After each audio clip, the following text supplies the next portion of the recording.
Hello.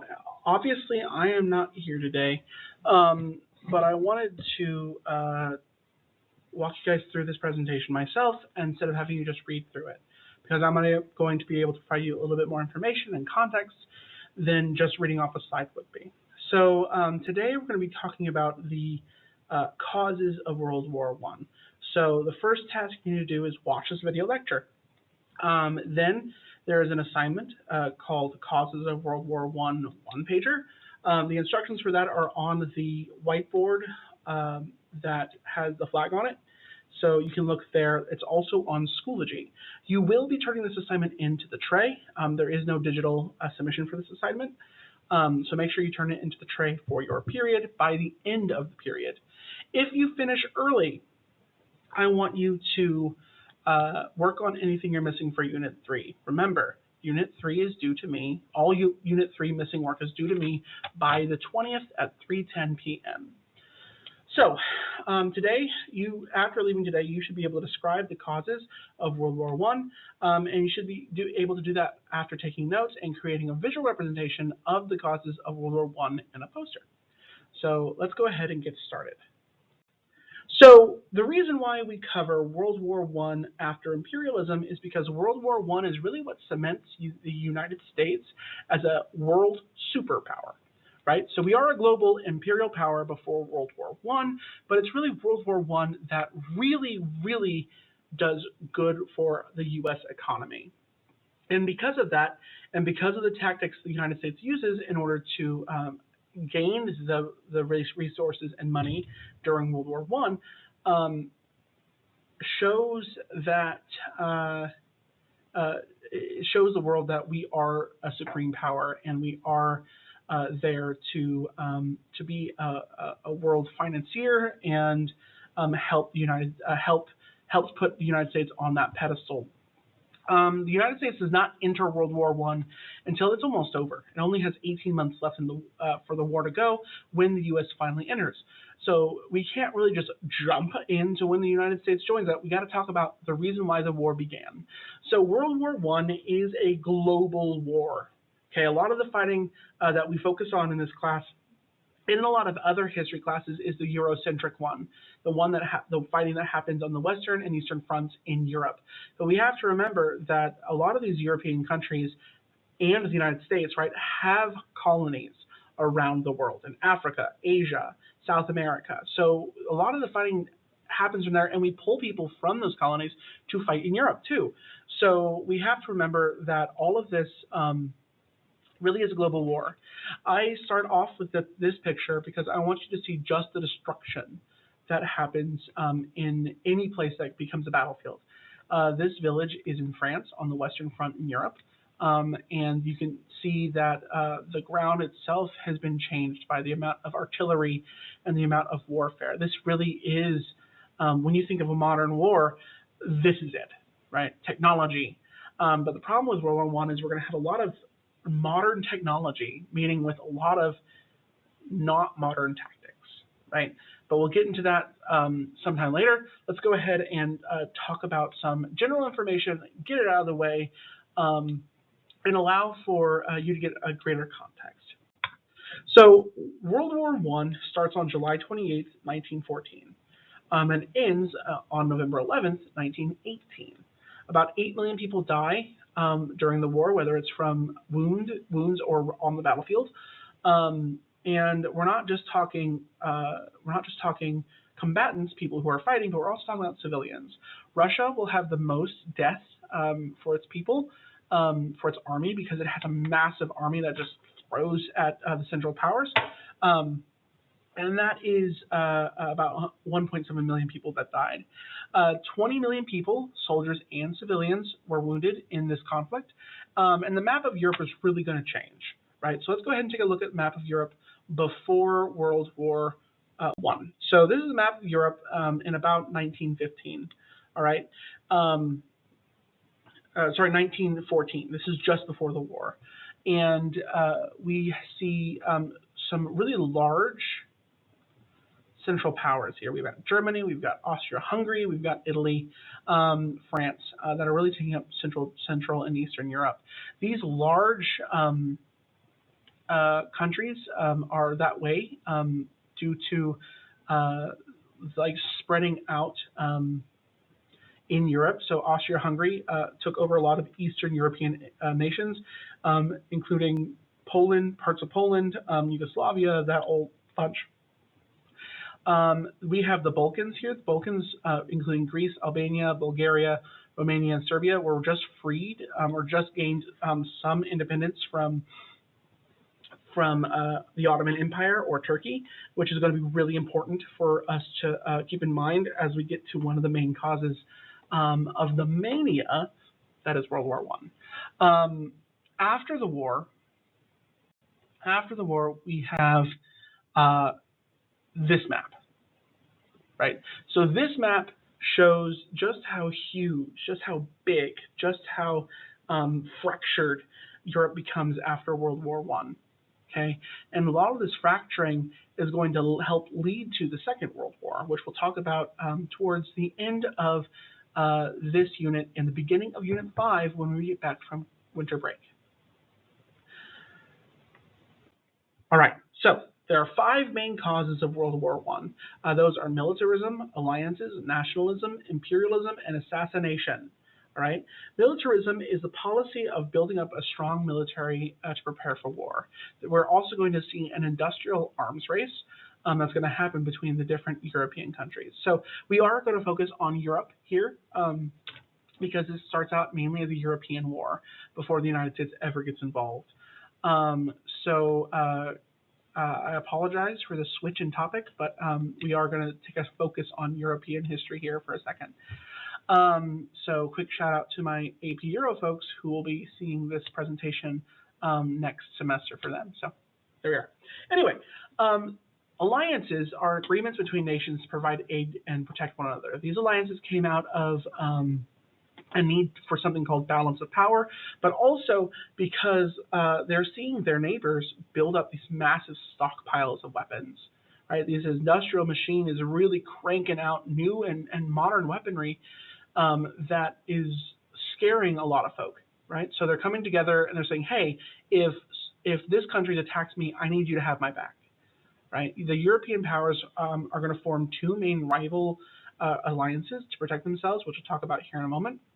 Nationalism is extreme pride in one's country. Okay, for the first time in European history, we're seeing a lot of people not take up the mindset that I am from this village that happens to be in this kingdom to I am German or I am French or I am British, and that's going to cause a lot of fervor and a lot of love and national pride in that country, and it's going to the extremes, right? They're using it to fuel, like, oh, I hate the French if you're British, because British and French always hate one another. Oh, I hate the Austrians, or oh, I hate this because they are not me. Okay, they are not from my country, therefore they are bad. So that's kind of the thought about there. Then we have imperialism, right? We've been talking about imperialism with the United States, so I'm not really going to go over what imperialism is, but basically Europe is scrambling for Africa, right? We have the people trying to gain colonies because in order to be a major world power, you have to have an empire. And a lot of European countries are focusing on Africa at this point. We're carving it up, trying to take what they can, and this is causing a lot of tension, especially between Britain, France, and Germany. Assassination. So this is going to be the spark that causes the big boom of the war. So we have all of this tension with the first 4 coming up, and then we get to assassination, and it's just the thing that starts it all off. So, militarism. World War I is the first war in which advanced weaponry and tactics are used. Okay, there was a race for creating more weapons of mass destruction among nations. Great Britain would see Germany building up these massive stockpiles of arms, and they go do the same thing. They see Germany building up a huge navy. They see the United States building up a huge navy. So Britain's going to start making its navy, which is the largest navy in the world at this time, grow even bigger. Okay, there is a desire to create a large amount of weapons as well as building up a nation's army and navy. They know something's coming. They see something coming. And this paranoia is causing them to build up arms. Okay, let's look at alliances. So we have the Triple Alliance versus the Triple Entente. So the Triple Alliance is of Germany, Austria, Hungary, and Italy. Was created to counterbalance the Triple Entente of France, Russia, and Great Britain. As a result, by 1907, Europe is going to be divided into armed and rather fearful camps. And by armed, I mean like super armed. Imagine like those people who bunker down, right, because they think the world's going to end, like that. That level of paranoia, that level of stockpiling, that level. The industrial machine is cranking it out. And that leads them to be very fearful. Okay, so these circle of alliances are going to come together and they're going to start scaring other people. Because, I mean, if we look at Russia and France and Britain, then we look at Germany, Austria, Hungary, these places are huge, right? So we have the Triple Entente, which is Germany, the Triple Alliance, which is also called Central Powers because of where they are, right? Germany, Austria, Hungary, and Italy kind of join together, although Italy will change sides later, but that's not for now. And then we have Russia, France, and Britain. And the Austria, Germany, and Italy are looking at these huge places and saying, whoa, we got to do something, right? So all of this is going to lead to clashing, right? Which really brings us to the next thing, okay? Nationalism. The French Revolution has spread nationalism throughout most of Europe. So the idea that people with the same ethnic origins, language, and political ideals have the right to form their own sovereign states or countries through the process of self-determination. So we, the people, have the power to make our country our country. So this is going to be the main thing that pushes us through nationalism. This is the main thing fueling the rise of nationalism in Europe. And this belief that I am better than my neighbors is going to lead to a lot of that stockpiling of weaponry, that creation of a larger navy. Oh, we see them doing it, so we got to be better, right? It's not just the fear of them attacking us. We have to be able to defend ourselves or invade them. So we really are looking at that and battling that. This nationalism is going to be huge, and very strong in the Balkan area. Okay, the Ottoman Empire ruled the Balkan area, so that's going to be like our Greece, our Bulgaria, Romania, Serbia, right? Those areas, and these groups are struggling for their independence. And when they gain their independence in the late 1800s, they are going to have to stand out and stand up, right? There's really strong, the idea of self-determination and that the countries of ethnic origins coming together is super strong, especially in Bosnia. So Bosnia was taken over by the Austro-Hungarian Empire, and this happened in 1908. And this made Serbia, who thought that Bosnia should become one of their territories, super mad, like so mad that it leads to our final cause, really. We'll come back to this. Okay. Imperialism. So virtually all major powers were engaged in the scramble for empire to bolster their economies. Right? What is powering the industrial machine that's making these weapons? How are they justifying grabbing of these territories that don't belong to them, that aren't them ethnically, and making them and subjecting them to their rule? Well, we're going to really take a look at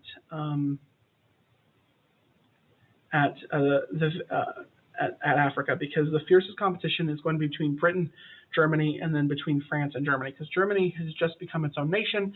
It once, after it becomes unified in the mid-1800s, and it's going to really cause a lot of tension, right? We have to be ready to defend our stake in Africa.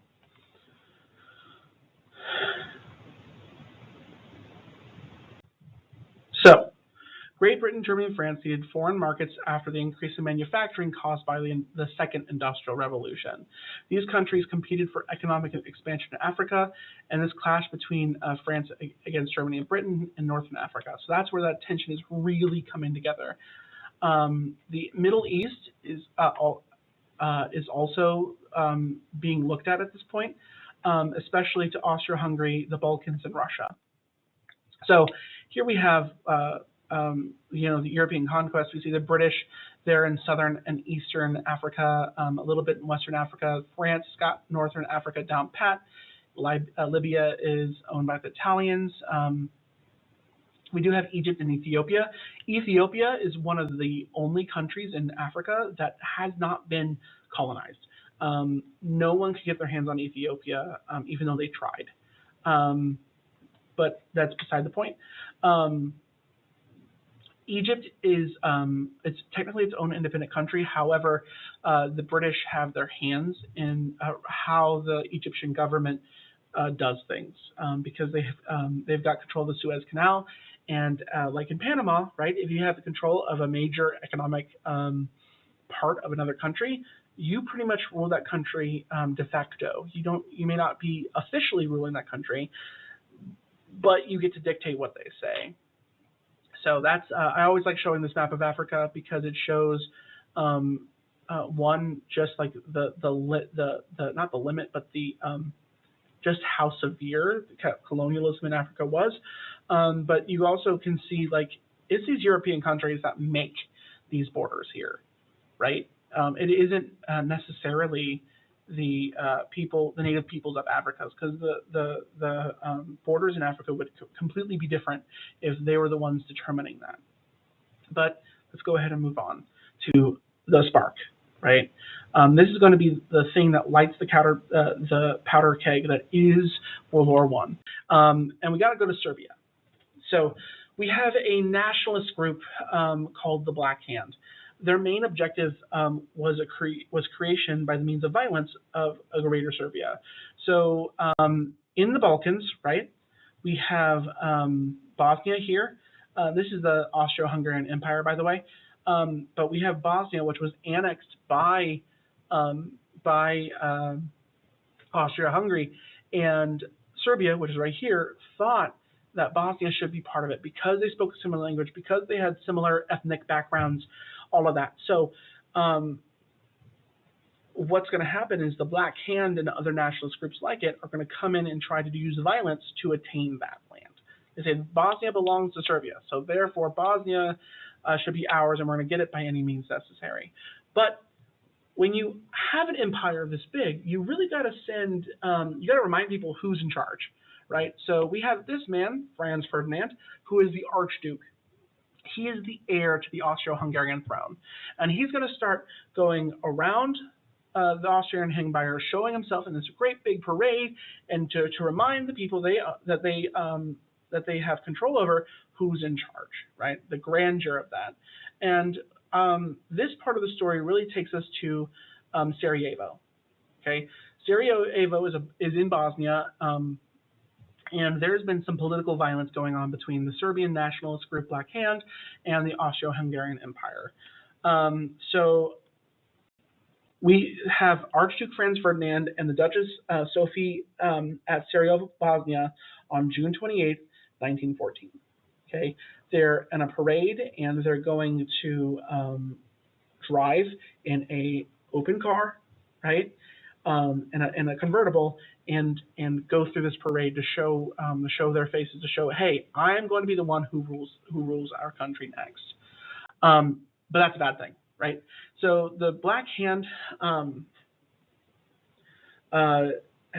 tries twice, right, to assassinate Archduke Franz Ferdinand. The first time they failed, right? And the reason why Princip, the man who shot Franz Ferdinand and Duchess Sophie, was able to get there was because of a wrong turn. So Franz Ferdinand was killed in Bosnia by a Serbian nationalist group called the Black Hand that believed Bosnia should belong to Serbia. Nicolo Princip is the man who shot French Ferdinand. He's the one who is that, and he just happened to be at a coffee shop after the first attempt at assassination failed, saw that he had a second chance, and he took it. And this is going to lead to a domino effect. So Austria-Hungary blames Serbia for Ferdinand's death and declares war on Serbia. Okay. Then we have Germany pledging their support for Austria-Hungary, and then Russia will pledge its support for Serbia, right? Because Germany was allied with Austria-Hungary, Russia was allied with Serbia. Then, right, we have Germany declaring war on Russia, and then France will pledge their support for Russia because they're in an alliance together, and then Germany declares war on France. And that's when the British get kind of weary, right? They're not going to declare war yet, but it's when Germany invades Belgium to get to France that Great Britain, who supports Belgium, is going to declare war on Germany, right? So Belgium is a neutral territory, but Germany is going to invade Belgium, and that's going to make Great Britain, who is allied with Belgium, to go, yo, no, that's not right, okay? And then they will declare war on Germany. So again, Germany declares war on Russia, France supports Russia, Germany declares war on France, Germany invades Belgium on the way to France, and Great Britain supports